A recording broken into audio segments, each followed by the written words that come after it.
Hello, everybody. I'm Jane Liebecker, and I'm coming to you from Seattle, Washington.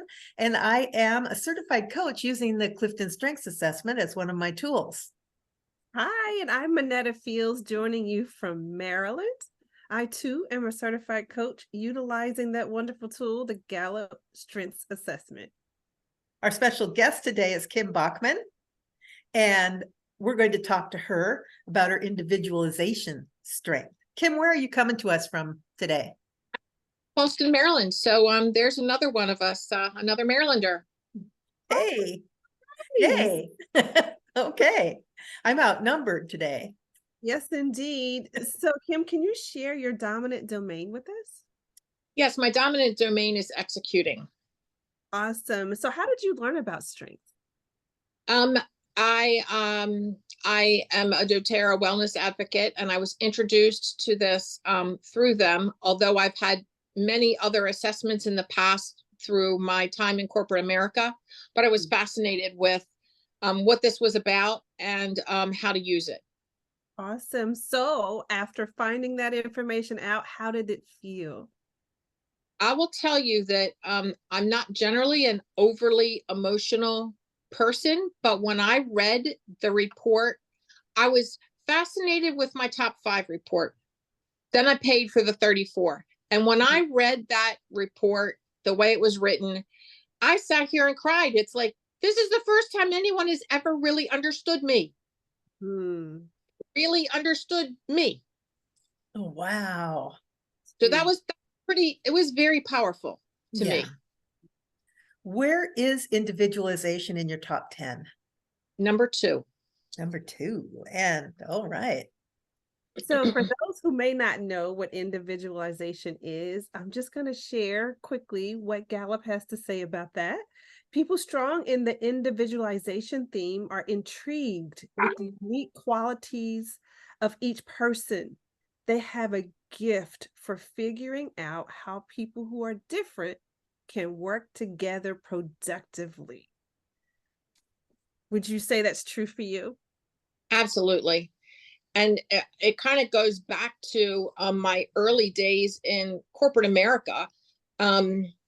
When, as a sales manager, I always strove to figure out what people were good at. And of course, the old models were improve on your weaknesses. Yep. But I really, even though I managed a sales team and we had consistent expectations, I knew that there were different buttons to push with different people to help them achieve their greatest. And I started asking questions of my superiors. How do I help coach people to get them beyond mediocrity? Like, I could see that there was so much more that they could achieve. I just didn't know how to help get them there.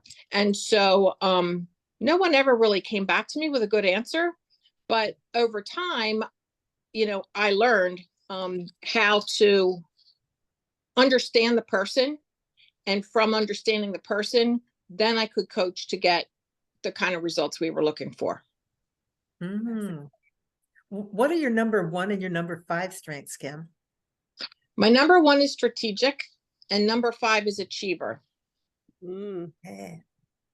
So can you tell us how you use individualization now? Maybe give us an example of it.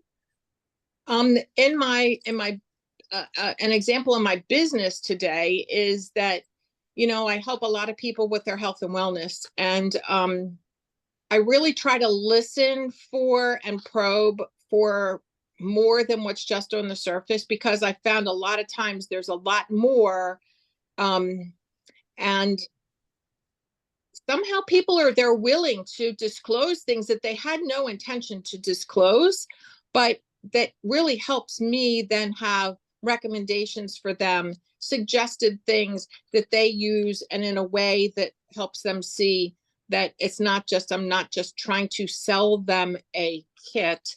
I'm trying to help them have a value-based solution that they get what is really valuable to them. And I usually help them when I'm working with an individual. I usually help them make sure that they know, once they've purchased something, how they really want to use it in order to achieve their goals. So with that being said, how do you think you use your number 1 strategic and your number 5 achiever with the individualization strength? I would say that I understand kind of like the motivations of the person. And so from a strategic perspective, I'm not going to spend a whole lot of time and energy if somebody is just kicking tires. So I might give them some hints or give a more broad based thing that's that is specifically for them, but I'm not going to spend a ton of time and energy, because in the long run, I'm not going to be able to achieve my goals if I spend a lot of time doing something for somebody who was just kicking tires. Does that make sense? It does. It Absolutely. does. So what do you like about individualization? Well, I think that when people are recognized for who they are, it makes them feel so much better. And understanding and appreciating that, God made us all distinct individuals, and sharing that with people, I think my understanding of it and the ability to share it with people helps them feel better about themselves, which I mean, really is all about what I do with health and wellness. And, when I think back to many, many, many years ago, I've been helping people since, I was the big sister of 3 brothers, right? I have 4 sons.